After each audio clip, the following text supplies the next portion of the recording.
terkait ke persidangan hari ini gimana Kak? Bisa dijelasin sedikit? Ya, hari ini agendanya yang pertama adalah jawaban termohon.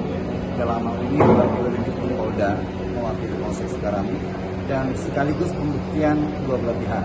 Jadi pihak pemohon telah menyampaikan bukti tertulis plus saksi-saksi dari pemohon pun juga dari termohon telah menyampaikan bukti tertulis dan saksi-saksi dari pemohon.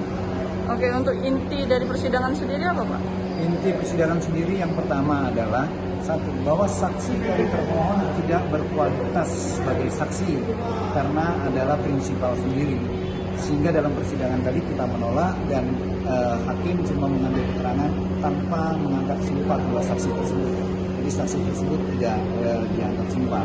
Nah, saksi kita 3 orang, hanya satu yang tidak sumpah karena merupakan suami dari prinsipal pelapor, prinsipal pemohon.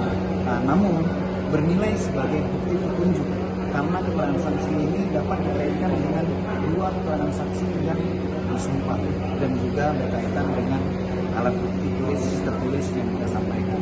Nah, kalau saksi dari Polda tidak bisa dikaitkan dengan saksi-saksi yang dianggap sumpah karena dia tidak menghadirkan saksi yang sumpah.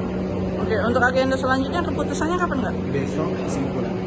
Untuk kesimpulan sendiri apa yang kita harapkan dari itu Pak?